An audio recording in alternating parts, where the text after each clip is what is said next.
행감 준비하시느라고 힘드시죠?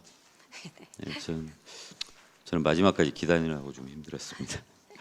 일단 감사실 같은 경우는 가장 좋은 모습이 뭔지 아세요? 감사실은 가장 바빠야 되고 실적은 하나도 없는 게 가장 잘합니다. 그렇죠? 네, 그렇습니다. 혹시 우리 그 외부 감사 적발 건수하고 내부 감사 적발 건수 지난 1년에 몇 건씩인지 알고 계셔요? 외부 감사라 예, 하면은 적발 건수. 외부 감사요. 상급 기관이라든지. 외부 감사에 대한 자료는 별도로 아, 그래요. 있습니다. 네. 건수 체크가 안 돼 있어요? 예, 예. 외부 감사는 특별히 제가 생각할 때는 건수가 없는 걸로 알고 있거든요. 아, 그래요. 네. 굉장히 좋은 거네요. 근데 이제 혹시 또 잘못된 아니요. 그건 아니고 의원님들이 이제 여러 가지 다 말씀을 하셨지만 공직자 청렴에 따른 부분은 뭐 더 이상 말하지 않아도 항상 감사실에서 가장 어떻게 보면 전제적으로 살피고 있는 일이고, 혹시 그 공직자 청렴 지수 향상을 위해서 뭐 교육이라든지 골든벨 이런 프로그램 말고 혹시 다른 정책 개선 방안이 있나요? 이제 지금 하고 있는 것들은 사실 이 행정사무감사 자료에 다 담아져 있고요. 좀 전에도 말씀드렸다시피 잘하는 시군이라든가 이런 벤치마킹을 통해서 다른 방안이 있는지 찾아보도록 하겠습니다. 예, 공직자가 우리 청렴 부분에 있어서 항상 중요시하고 항상 체크를 했던 부분이 바로 또 우려스럽게도 이번에도 또 공무원 적발 사안으로 많이 나와 있는데, 일단 제가 이번에 그 이 행감 자료 말고 이 추가 자료 요출을 해가지고 자료가 왔어요. 그래서 이 추가 자료를 먼저 제가 좀 봤었거든요. 거기에 관해서 몇 가지 먼저 질문을 할게요. 한번 보겠습니다. 추가 자료가 뭐지? 사회복지시설 특정 감사 부분에서 보면 2023년도 사회복지시설 특정 감사를 살펴보면 그 시설 운영비 및 보조금 관리 그 부분에 있어서 카드 사용 적립 포인트, 세입 미조치, 쉽게 말해서 까리따스 노인복지센터, 고구려대 노인복지센터 이 등에서 물품 구입 후에 증빙 서류 미비해서 보조금 목적 외 사용 사례로 문제점이 좀 드러났어요. 장애인 직접 재활 시설 사례 등을 보면. 그런데 적립 포인트를 세입에 포함하지 않는 이유가 뭡니까? 아마 그 방법을 몰라서 그런 것 같아요. 사례가 적발이 되면 바로 세입 조치할 수 있도록 그렇게 저희가 이행 결과를 확인하고 있습니다. 예, 뭐 적발되고 나서 하는 것도 중요하지만 그 해당 포인트를 적발됐을 때 세입 적발되기 전에 네네. 포인트 관리 자체가 체계적으로 좀 관리될 수 있는 방안을 직접적으로 알려주시는 것도 하나의 도움이 될 것 같고요. 네, 교육을 하도록 하겠습니다. 예, 그 물품 구입 후에 증빙 서류가 누락된 것은 반복적인 관리 소홀로 우리가 볼 수 있거든요. 네네. 이에 대해서 내부 통제 강화 방안 뭐 준비된 게 있어요? 좀 전에도 또 말씀드렸다시피 그 사회복지과에서 해당 시설에 대해서 1년에 한 번씩 지도 감독을 하게 돼 있고 또 연 1회는 예산이라든가 이런 부분에 대해서 교육을 시키고 있어요. 그럴 때 그런 부분들 지적되는 사례에 대해서 집중적으로 교육을 시키도록 하겠습니다. 예, 방금 박성원 의원이 말씀하신 것처럼 모든 법인카드 적립 포인트를 관리 세입 조치하는 프로세스 마련도 중요하지만 그와 동시에 물품 구입 시에 수령증 확인 및 증빙 서류를 관리하는 디지털 문서 관리 시스템도 도입을 하면 좋을 것 같아요. 네, 그렇게 하도록 하겠습니다. 예. 그리고 이제 또 시설 운영위원회 및 인사관리 부적정 부분을 보면 시설 운영위원회 위원장 미구성 및 회의 결과 비공개, 종사자 채용 시 규정 미준수, 공고기간 단축 미공고 이런 부분도 굉장히 그 시설 운영위원회 및 인사관리에서 문제가 되고 있는데요. 운영위원회 비공개가 왜 계속 이렇게 지속되고 있죠? 원래 운영위원회를 하면 공개를 하게 돼 있는데 시설에서 그런 부분들을 좀 인식을 못하고 공개를 안 한 경우가 있는 것 같아요. 그러니까 그런 부분들까지 포함해가지고 교육시킬 때 강조하도록 하겠습니다. 예, 뭐 여기서 더 이상 뭐 이 부분에 대해서는 말씀 안 드리고요. 운영위원회 회의록 공개, 회의록 운영위원회 회의록 공, 운영위원회 회의 결과에 대해서 공개하게 돼 있습니다. 아 회의록은 예. 불가능합니까? 회의록이라기보다 회의 결과, 운영 회의 결과에 대해서 공개하도록 그렇게. 예, 그럼 운영위원회 회의 결과 네네. 이걸 의무화돼 있죠 네네. 지금. 네네. 그렇죠. 내부 감사도 좀 강화해야 되고 그 네. 부분에 있어서 채용 프로세스 전산화 및 공고 기록 자동화 시스템도 조금 한 번쯤은 네, 그렇게 하도록 생각을 하겠습니다. 해주십시오. 예. 그리고 이제 그 뭐 노인복지센터 종사자 범죄 경력 같은 경우는 방금 말씀을 다른 의원님이 하셨으니까 제가 넘어가기로 하고요. 또 2023년도 지방보조금 특정감사 문제점을 좀 보자면 보조금 정산 및 회계 관리 부실, 그러니까 쉽게 말해서 보조금 정산서 제출 지연 및 정산 검사가 소홀했고 보조금 목적 외 사용, 네네. 이게 농업진흥과 사례입니다. 이게. 네. 그런데 정산 검사가 반복적으로 계속 소홀히 되고 있어요. 그러니까 이런 게 문제가 생기고 있고. 그런데 혹시 검증 이런 정산 검사의 어떤 정확한 관리를 위해서 검증 체계를 강화하는 뭐 구체적 방안 같은 거 혹시 생각하고 계신 거 있어요? 그 보조금 교부법에 보면 보조금을 쓰고 나서 그 정산을 하고 정산 내용에 대해서 해당 부서에서 정산 검사를 하도록 그렇게 명시가 돼 있어요. 예. 그런 부분들을 조금 소홀히 한 것 같아요. 해당 부서에서 기본적인 사항이기 때문에 그런 부분들도 감사 시에 강조하도록 하겠습니다. 예. 보조금 뭐 집행전 사용 계획에 대해서 뭐 사전 심사 의무화를 한다든지 네. 또 보조금 정산 자동화 시스템, 제가 계속 시스템만 말씀드리고 있는 것 같은데요.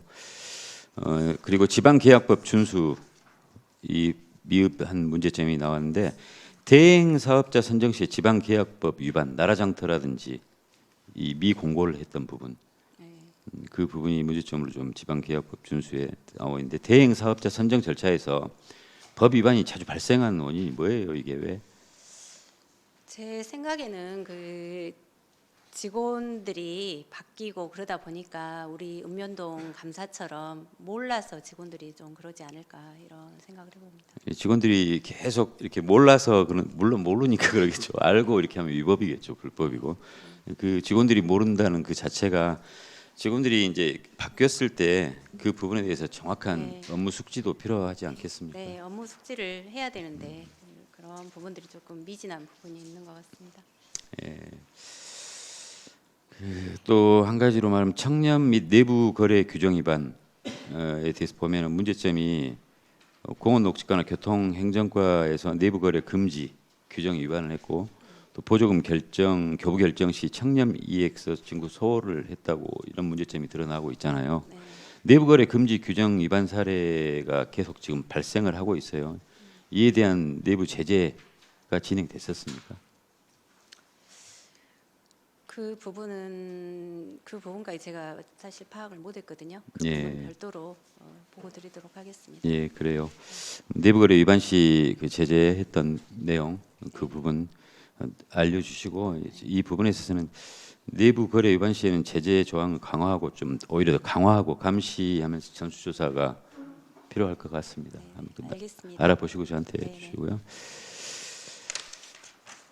다음 2024년도 사회복지시설 특정감사 이 자료를 보면은 여기에서도 가족수당 지급 부적정, 네네. 가오 지급으로 인해서 행정적 신뢰 손상이고 재정적 손실을 초래했습니다. 가오 지급 방지 차원에서 인사급여 시스템의 검증 및 이중 확인 절차는 마련되어 있습니까? 아직 그런 부분까지 마련이 안 돼 있는 것 같아요. 그 부분은 이제 공무원인데 배우자가 공무원인데 그 중복해서 지급된 그런 사례거든요. 예. 그래서 아까 우리 그 실장님 말씀하실 때 담당자 과실에 따른 추가적 재발 방지 교육은 하셨다고 하셨잖아요. 예. 그럼 지출 결제 확인을 위한 디지털 관리 시스템이라든지 아니면 담당자의 업무 태만에 대한 구체적 징계 여부는 뭔가요? 예. 그 부분. 사회복지 시설에 대해서요. 뭐 이제 저희가 감사가 끝나면 저희가 바로 사회복지 시설에 징계를 하거나 그러진 않고요. 해당 부서로 감사 결과에 대해서 통보를 하거든요. 그럼 해당 부서에서 사회복지 시설에 대한 처분을 하고 있습니다. 예. 그러면 이제 사회복지시설 하면은 특히나 그 후원금들이 좀 들어오고 있잖아요. 네. 후원금 관리에 대한 뭐 모니터링 시스템은 구축이 돼 있어요? 파악하고 계십니까? 이제 그 후원금은 후원님께서도 잘 아시다시피 이제 후원금이 들어오면 대장에 기록을 하고 사용하면 1년에 한 번 정도 그 후원했던 분들한테 알리게 돼 있어요. 그런 시스템이 구축이 돼 있는 걸로 알고 있고요. 안 된 부분도 가끔은 있더라고요. 누락된 부분. 그런 부분은 시정할 수 있도록 그렇게 저희가 조치하고 있습니다. 예, 실장은 방금 말씀하신 대로 연례 보고 의무화 조치를 좀 강화하실 필요가 있을 것 같아요. 네.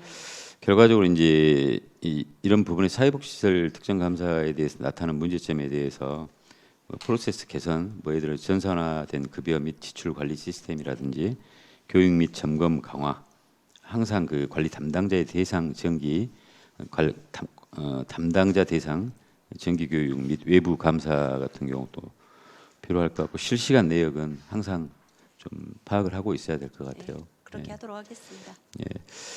뭐 위탁기관 특정 감사는 뭐 범죄 경력 소홀 아까 그 박성은 의원이 이야기한 것 같으니까요. 이건 넘어가시고 추가 지출 마지막으로 그 지방 보조금 및 민간 위탁금 특정 감사 이 부분에 보면은 문제점으로 드러나는 것이 지방 보조 항상 똑같은 문제가 거의 발생하는 것 같아요. 지방 보조금 집행 기준 미준수, 예비 지급 및 물품 구매 시 절차 미준수.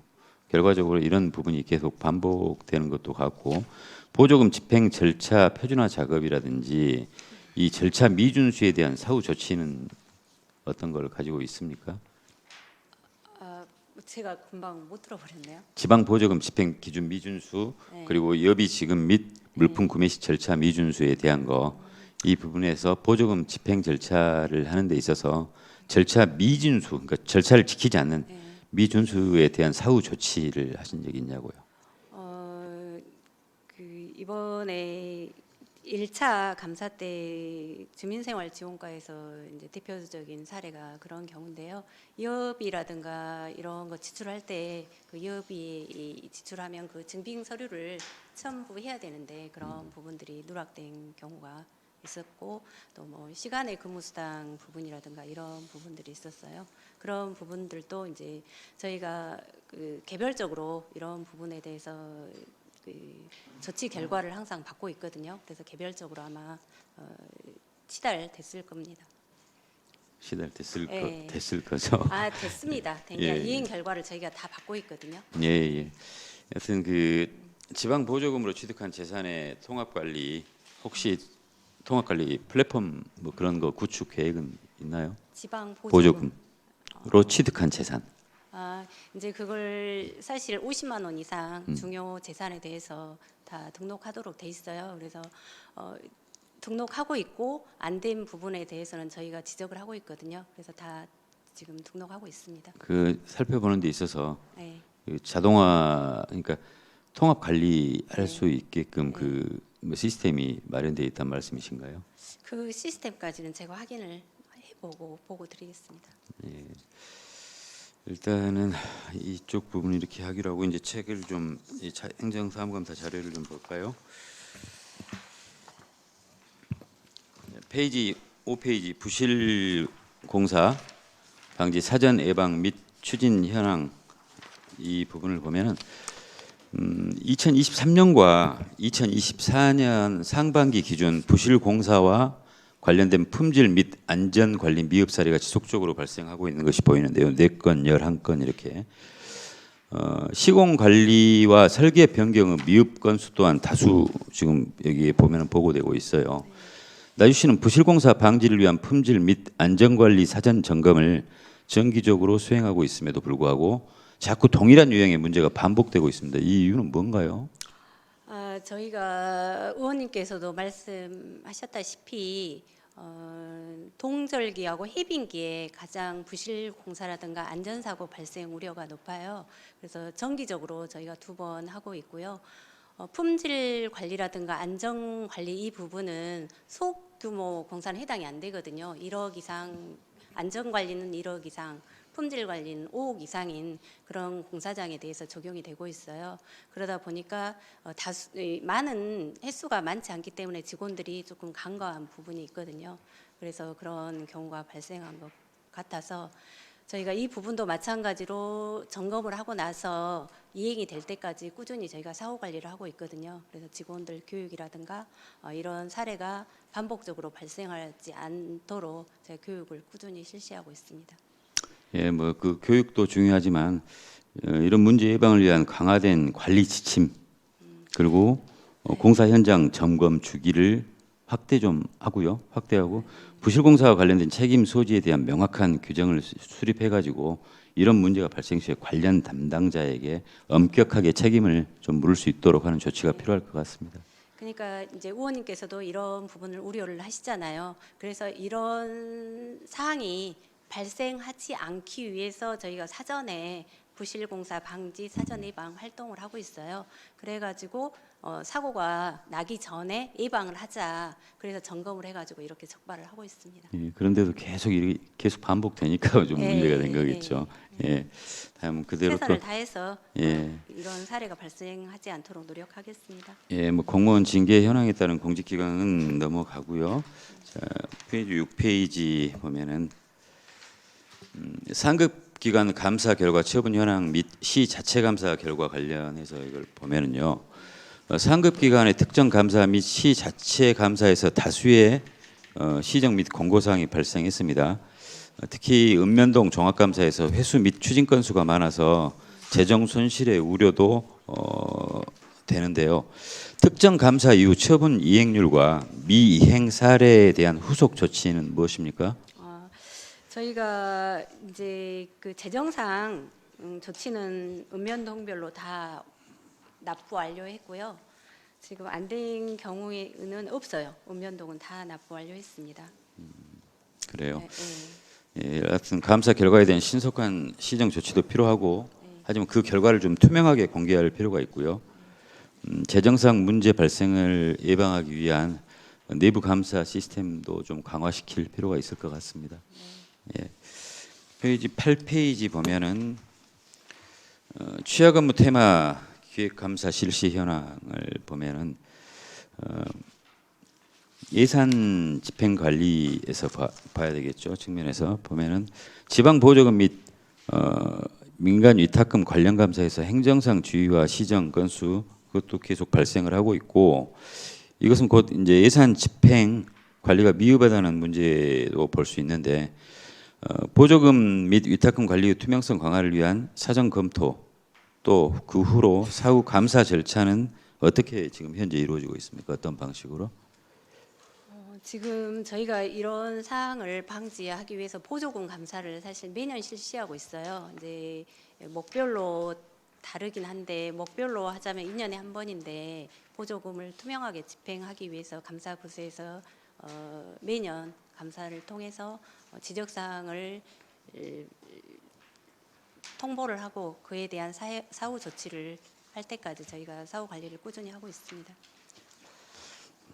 항상 그 관리는 항상 하시고 계시죠, 당연히. 근데 관리를 함에도 문제가 있었을 때는 뭔가 좀 다른 개선 방안을 좀 강구해봐야 되지 않을까요?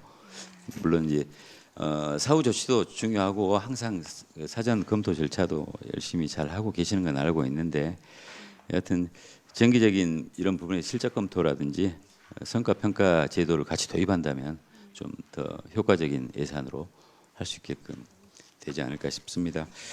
공직기강은 넘어가고요.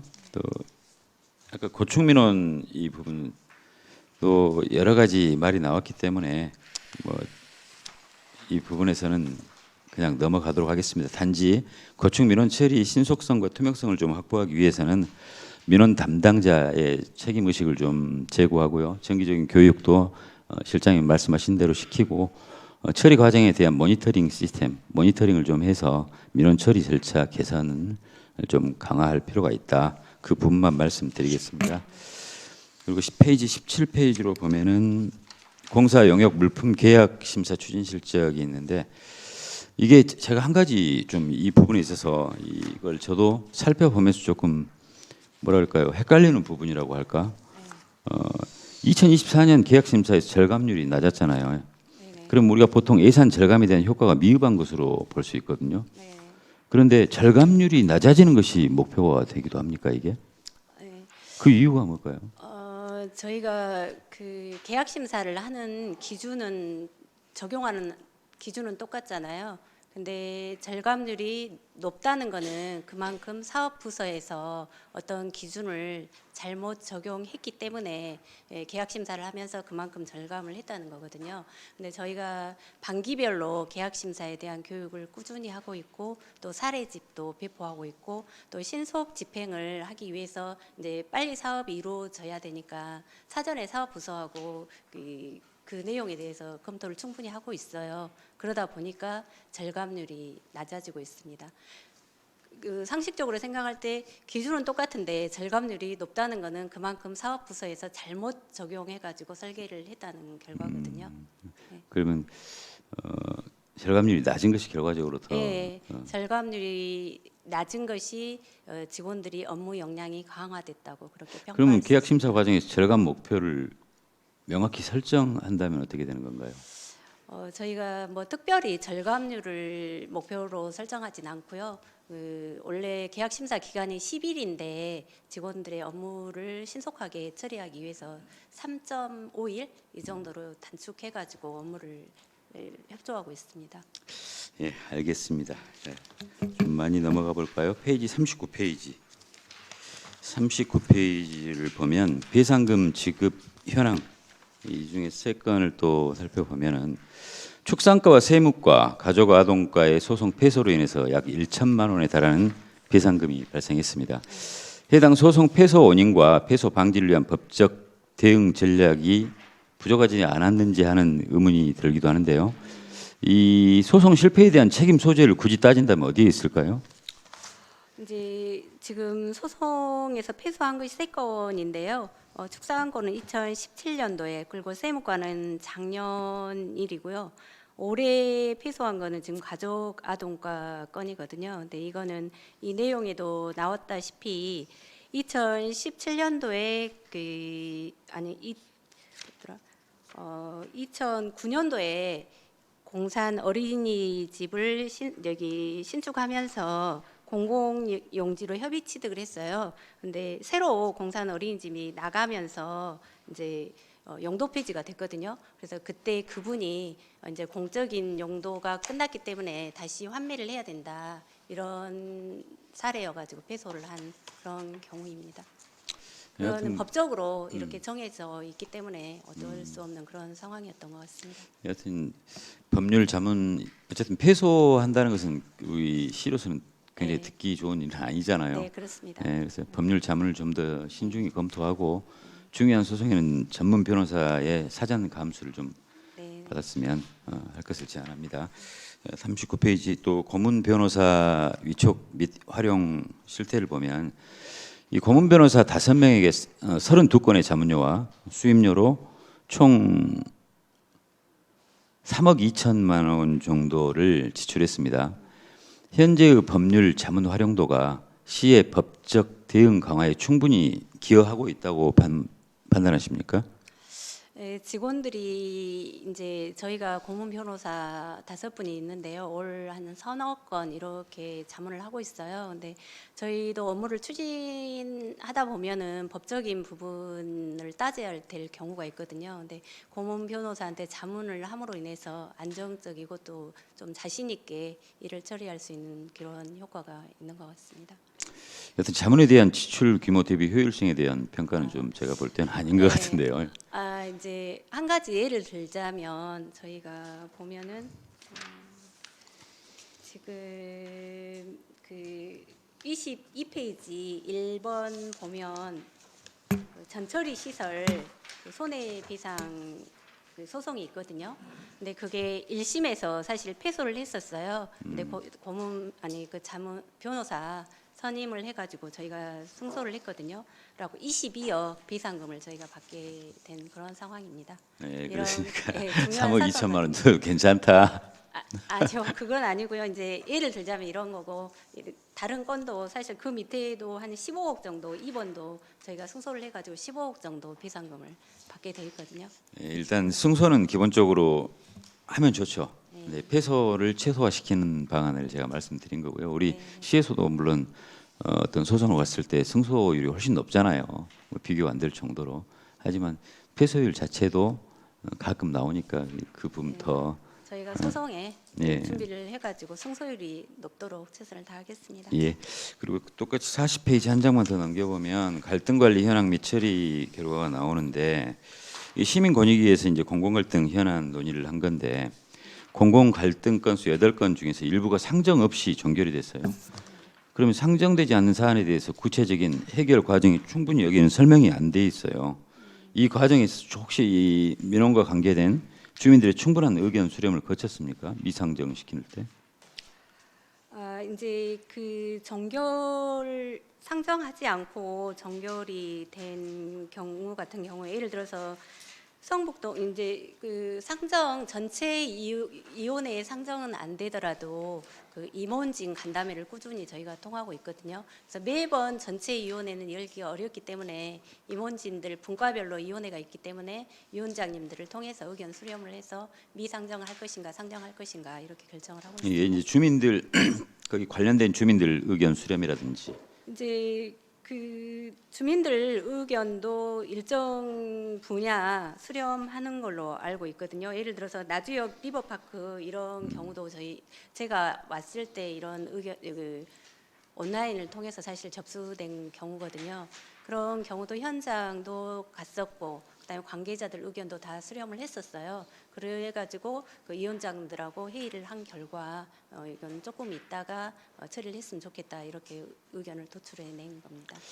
여하튼 공공 갈등에 대한 것은 뭐 해결 과정이 투명하지 않고 부족하면 시민들이 우리 행정 결정을 불신할 가능성이 많잖아요. 그러다 보니까 시민권익위원회에서 어떤 논의를 하고 결정이 났음에도 불구하고 거기에 수긍하지 않고 계속 반발하는 상황이 나오기도 하지 않습니까? 물론 알아요. 현실 맞추기가 어렵다는 것도 알고 그분들의 의견과 너무나 상충되는 할 수 없는 행정으로서 할 수 없는 일까지도 요구하는 것은 알고 있는데 그런 어려움이 이제 있겠지만 그래도 어쨌든 우리는 시민만 나주 시민을 위한 공복들 아니겠습니까?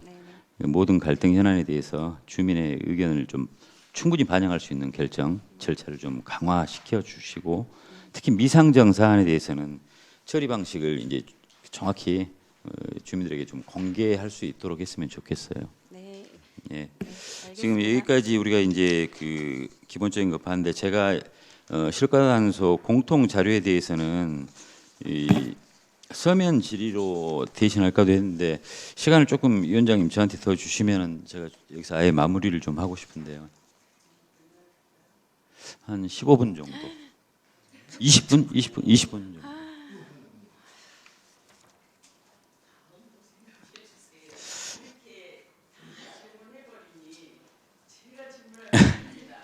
예, 그러면은 그 실관소 공통 이 부분에 있어서 같이 이제 우리 실장님하고 논의해야 될 것이 몇 가지 안 돼요. 한 15가지 정도 되는데 이게 제일 짧게 해도 20분이 넘게 걸릴 수도 있을 것 같아서 서면 질의로 제가 대신 할 테니까요. 행정 사무감사 답변 시에 똑같이 해 주시기 바랍니다. 네, 그렇게 하도록 하겠습니다. 예. 이상입니다.